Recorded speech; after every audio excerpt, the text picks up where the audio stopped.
Գյորջյան Կասկադ 60 ամիս փուլային վճարում բազմաթիվ առավելություններ։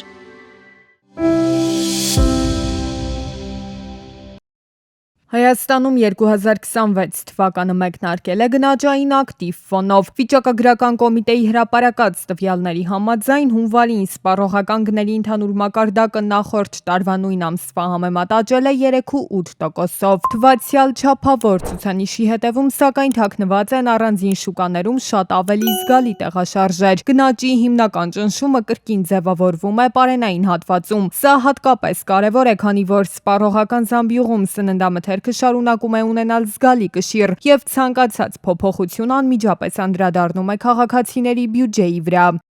2026-ի հունվարին 2025-ի հունվարի համեմատ հանրապետությունում արձանագրվել է սննդամթերքի և ոչ ալկոհոլային խմիչքի 5,9%, իսկ 2025 թվականի դեկտեմբերի համեմատ 4,3% գնաճ։ Հանրապետության դիտարկվող բնակավայրերում 2026 թվականի հունվարին 2025-ի դեկտեմբերի համեմատ սննդամթերքի և ոչ ալկոհոլային խմիչքի գներն աճել են 3,2-ից 6,2%-ով։ Մայրաքաղաքում սննդամթերքի և ոչ ալկոհոլային խմիչքի գների մակարդակն էլ աճել է 4,3%-ով։ Առավել զգալի աճ է գրանցվել մսամթերքի շուկայում։ Տավարի, խոզի և գարան միսը թանկացել է երկնիշ ցուցանիշներով 12-ից 14%-ի միջակայքում։ Ձվի գինը ևս աճել է ավելի քան 11%-ով։ Կաթնամթերքը, պանիր, մածուն, թթվասեր արձանագրել են միջինում 6 ու 9% թանկացում։ Բանջարեղենի և մրգի շուկայում էլ պատկերը բազմաշերտ է։ Տարեկան կտրվածքով որոշ ապրանքատեսակներ էժանացել են, սակայն սեզոնային գործոնի ազդեցությամբ միայն մեկ ամսում գրանցվել է շուրջ 17% միջին աճ։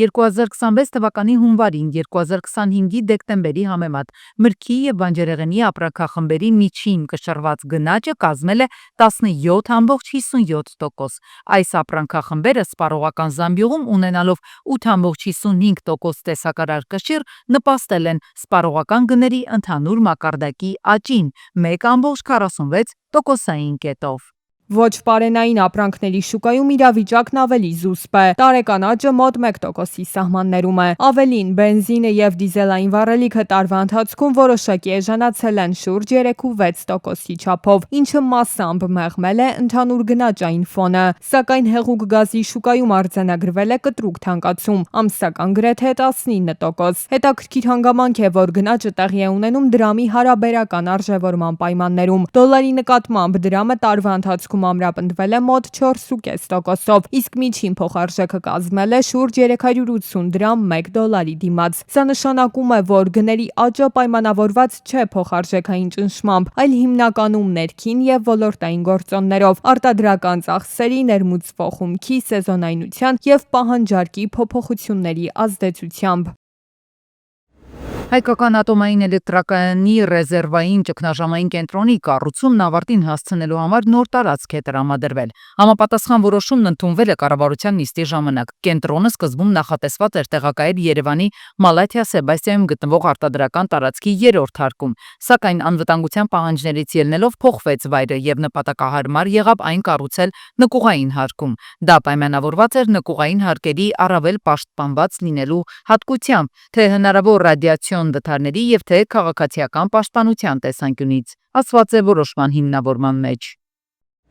Տեխմաքսային սպասարկման և հսկողության վարչության աշխատակիցները պետական սահմանի Գոքավան անցակետում իրականացված զննությունից հետո դեպի Վրաստան ուղևորվող մեքենայի հետնամասում մաքսային հսկողությունից թաքնված ապրանքներ, ոսկենման և արծաթանման մետաղներից պատրաստված զարդեր են հայտնաբերել։ Արտահանման նպատակով թաքցված զարդերի ընդհանուր քաշը կազմել է 3 կգ 319 գրամ, որից 540 գրամը ոսկենման, իսկ 2779 գրամը սպիտակ ոսկուն կամ արծաթին նմանվող մետաղից են եղել։ Դեպքի առնչությամբ կազմվել է արձանագրություն։ Համընդհանուր առողջապահական ապահովագրության համակարգի գործարկումը բոլոր քաղաքացիների համար նույն պայմանով չի իրականացվում։ Այս հայտարարությունն է տարածել Հայաստանի պետհիմնարկների արհմիությունը, բարձրաձայնելով սոցիալական փաթեթի շահառուների մտահոգությունները։ Արհմիության փոխանցմամբ, եթե աշխատողը սոցիալական փաթեթի շահառու չէ, ապա նրա եկամուտը նվազում է ընդամենը 300 դրամով։ Փոխարենը նա դառնում է ապահովագրված, ստանալով մատչելի կամ անվճար առողջապահական սոցիալական ծառայություններ։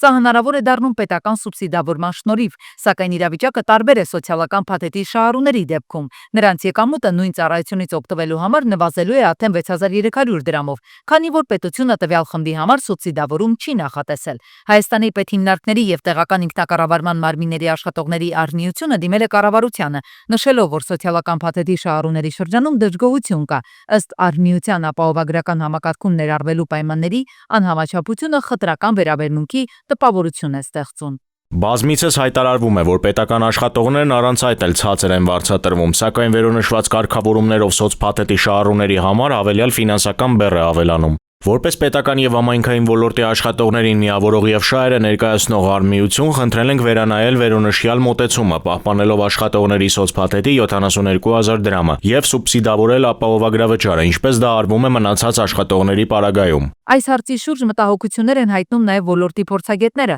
Նրանց կարծիքով համընդհանուր համակարգի ներդրման հիմնական սկզբունքը հավասարությունն ու սոցիալական արդարությունն է, եւ ցանկացած անհամաչափ մոտեցում կարող է կասկածի տակ դնել համակարգի արդյունավետությունը։ Փորձագետները նշում են, որ եթե տարբեր խմբերի համար կիրառվում են տարբեր ֆինանսական պայմաններ, ապա անհրաժեշտ է հստակ ու թափանցիկ հիմնավորում։ Հակառակ դեպքում դա կարող է խորացնել դժգոհությունը պետական համակարգում աշխատողների շրջանում։ Միաժամանակ վերլուծաբանների կարծիքով պետական եւ համայնքային աշխատողները, որոնք արդեն իսկ համարվում են համեմատաբար ցածր վարձատրվող խմբեր, կարող են զգալ լրացուցիչ ֆինանսական բեռի ազդեցությունը։ Օրենքը որ սկսի աշխատել ապահովագրության, նոր է դեռ, էլի թերություններ կբացահայտվեն։ Օրինակ հնարավոր է, որ ընդամենը 3 ամիս հետո կամ 5 ամիս հետո այս բոլոր թերությունները հաշվի առնելով օրենքի փոփոխություն ուղղակի կատարվի։ Ազգային ժողովը կառավարության նախաձեռնած փոփոխության լսումների շրջանակում օրենքի փոփոխություն կատարի։ Մեզ մոտ Հայաստանում բոլոր օրենքները փոփոխվում են տարբեր հաճախականությամբ։ Թե ինչ լուծում կստանա այս հարցը դեռ պարզ չէ, սակայն ակնհայտ է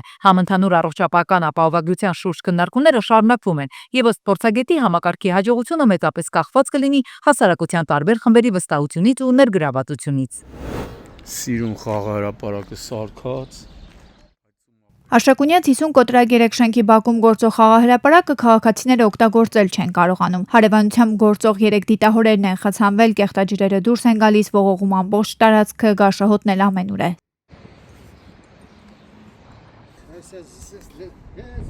Ժամը 5-ից հետո ասպա գնում է, որ գործից ժողովուրդը գալիս են տուն։ Ծնողները մտահոգված են, քանի որ երեխաները երկար ժամանակ են անցկացնում խաղահրապարակում, իսկ այդ ընթացքում ստիպված են լինում շնչել գարշահոտը։ Ծնողները Երևանի քաղաքապետարանի, Շենգավիթի թաղապետարանի ու Վեոլիա ջուրընկերության ուշադրությունն էին հրավիրում, ասում լավագույն պայմաններով ապահովված խաղահրապարակը լիարժեք օգտագործել չեն կարողանում։ Այդ հոտը սպանում է։ Բնակիչներն նշում են, որ այնքան են ասել Վեոլիա ջուր, Շենգավիթի թաղապետարան, մեկը մեկի վրա է։ 3 դիտահորերն էլ ամբողջությամբ խցանված են։ Հրապարակումից կարճամենական քաղաքապետի հանձնարարությամբ Շենգավիթ վարչական շրջանի ղեկավարի գլխավորությամբ կոմունալ բաժնի աշխատակիցները մաքրել են դիտահորերը։ Երևանի քաղաքապետ Տիգրան Ավինյանի եւ Շենգավիթ վարչական շրջանի ղեկավարի կողմից արդեն Շենգավիթի թաղապետարանի կոմունալ բաժնի աշխատակիցները բաժնի պետ Սերգեյ Սարգսյանի գլխավորությամբ Դիտահորերը մաքրելուց հետո նաև լվացման աշխատանքներ են կատարվել։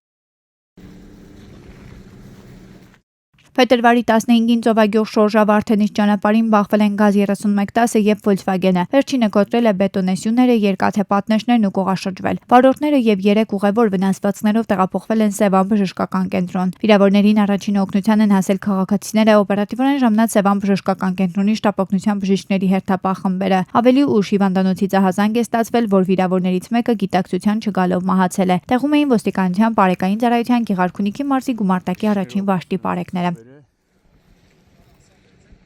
Դեպքի վայրում հավաքված քաղաքացիները նշում են, որ վիրավորներին հիվանդանոց են ուղեկցել բարեկային ծառայության Գեղարքունիքի մարզի գումարտակի հրամանատար Աղասի Խաչատրյանն ու գումարտակի ծառայության ավագ տեսուչ Ներսիկ Գրիգորյանը։ Փետրվարի 14-ին մահվան ելքով վրայերթը տեղի ունեցել մայրաքաղաքում 26-ամյա Վահեն Հոնգչիով Բաղրամյան պողոտայում վրայերթի ենթարկել 45-ամյա Արթուրին։ Վարորդը փախուստիչի դիմել է հազանգել է շտապօգնություն, օպերատիվորեն ժամանած բժիշկների հերթապահումը, սակայն արձանագրել է հետիոտնի մահը։ Մահացածը քաղաքապետարանի աշխատակից է, ով գործընկերների հետ մաքրման աշխատանքներ էր իրականացնում Բաղրամյան պողոտայում։ Տեղում էին ոստիկանության պարեկային ծառայության Երևան քաղաքի գնդի 3-րդ գումարտակի 3-րդ վաշտի պարեկները։ Վարորդը իմ տեղեկություններով տեղում ենթարկվել է սթափության փորձաքննության, եղել է սթափ։ Փետրվարի 15-ին Hyundai Sonata-ն Lexus-ի 41 շենքի դիմաց բախվել է կայանված Mercedes-ին, Kia-ին, Dodge-ին, առաջ ընթացել բախվել աղբամանին։ Կոտրել այն ու հայտնվել քարեշինության տարածքում, բախման հետևանքով Kia-ն առաջ է ընթացել, անցել բազալտե եզրաքարի վրայով, բախվել Երկաթեսյանն ու հայտնվել կանաչ գազոնում։ Hyundai Sonata-ի վարորդը տեղափոխվել է թիվ 8-րդ հիվանդանոց, օպերատիվորեն ժամանել են ոստիկանության պարեկային ծառայության Երևան քաղաքի գնդի 4-րդ գումարտակի 3-րդ վաշտի պարեկները։ Կիան բախվել է նաև Ծառին եւ Երկաթեսյանը։ Փետրվարի 14-ին Եղեգնաձոր քաղաքում բախվել են 66-ամյա Գևորգի Օփելը եւ 48-ամյա Եղիշեի Տոյոտան։ Մեկ հոգի վնասվածքներով տեղափոխվել է Վայոց ձոր բժշկական կենտրոն, ժամանել են ոստիկանության պարեկային ծառայության Վայոց ձորի մարզի գումարտակի առաջին վաշտի պարեկները։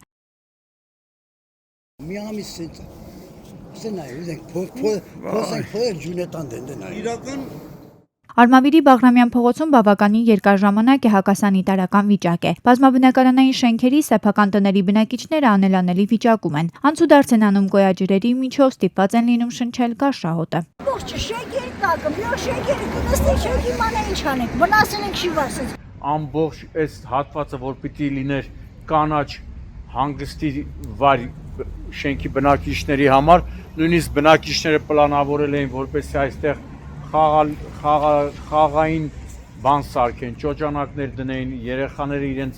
ամառը այստեղ անցկացնեին բակում, բայց հիմա ամբողջ տարածքը գարշահոտ հակասանիտարական վիճակ է։ Չհաշված նրան, որ ամբողջ կեղտաջրերը լցվում են շենքի նկուղը ու շենքը արդեն կամանց, են որ ասում է կամանց շենքը գնում է դեպի փլուզում։ Կեղտաջրերը նույնիսկ շենքերի նկուղներ, առաջին հարկեր ու խաղահրապարակներ է հասնում։ Քաղաքացիները զայրացած են Արմավիրի մարզպետի, քաղաքապետի ու Վեոլիա ընկերության գործելավոճից, քանի որ որևէ գործնական քայլ այդպես էլ չեն ձեռնարկում։ Ուստեղ էլ հոսանքի լարեր այդում։ Այսա սա։ Սիստեմա պատվանների մեջ են դե լիկավնա կա։ Մարդիկ իդ պատվան։ Չեն կարող մտնել։ Չեն կարող մտնել։ Բացի այդ ավրանքները փճանում է։ Ոտի մարդը իր պատվան բանա դե ավրանքները փճանում է։ Դու պատկերացա ջուրը ուտենց իջնում է հիմքի տակը։ Հեսա։ Նայ, հիմքի տակը ջուրը լցնում է։ Ու էսի առնվազն 10 տարուց ավել էս պատմությունը գնում է։ Ու ոչ մեկը ոչ մի բան չի անում։ Վերջին անգամ երբ եք դիմել ու որ կառույցին եք դիմել էլի։ Վերջին անգամ ես համաձայն երկոյնը կնում դիմել եմ քաղաքապետարան, դիմում եմ դիմում։ Արմավիրի քաղաքապետարան։ Դիմել եմ մարզպետարան, տեղակալի։ Այդ դիմել եմ Վիոլաջու։ Ինչ են պատասխանում։ Հեսա գալիս են, հեսա գամ չեն կարող դե։ Կոնկրետ ոչ մի բան չեն պատասխանում։ Իսկ մի ամիսա գալիս են։ Թեմը լրված է։ Սա էլ մայրաքաղաքում է հաղթանակ թաղամասի գլխավոր ճանապարհն է։ Անձրևներից հետո այստեղով անցնելու համար նավակներ են պետք, նաև փոսերն են շատ։ Ամեն օր տասնյակ մեքենաների անվահեծաններ ու անիվներ են վնասվում։ Ամբողջ փողոցը փոսերա ու այդ փոսերի մեջ էլ անձրևաջրերն է կամ գոյուղի է կամ անձրևաջուր։ Հավանաբար անձրևաջուր է ու այսպես ինչքան ժամանակ է այս վիճակն է։ 15000-ից ավելի բնակչություն ունեցող 4-րդ գյուղում ապրողները սպասելու են եւս մի քանի օր, եթե հարցը չկարգավորվի, կտրուկ միջոցների են դիմելու։ Ընդհուպ ասում են փակելու են հյուսիս-հարավ ճանապարհը։ Այս ամբողջ անձրևաջուրը հավաքվում է, կուտակվում է վթարի պատճառ։ Եվ վաղաշաբաթի վարչական տարածքում անձրևային օրերից հետո որոշ հատվածներում երթևեկությունը վարորդների համար դառնում է իսկական պատուհաս, մինի լճակներ են առաջանում։ Եղել են նաև դեպքեր, որ որոշ վարորդներ հայտնվելով այդ անձրևաջրի մեջ դուրս են գալի երթևեկելի գոտուց, վթարի են ենթարկվում, հայտնվում են դաշտում կամ կողաշրջվում են կամ գլխի վրա շրջվում են։ Խնդիրը հրատապ պետք է լուծվի ճանապարհի այդ հատվածը այնպես վերանորոգվի, որ անձրևաջրերը չկուտակվեն, վթարային իրավիճակ էլ չստեղծվի։ Իսկ մինչև այդ, որպեսզի ՃՏՊ-ներ տեղի չունենան, ուժեղացված ծառայություն են իրականացրել ոստիկանության բարեկային ծառայության Արմավիրի մարզի գումարտակի առաջին վաշտի բարեկները։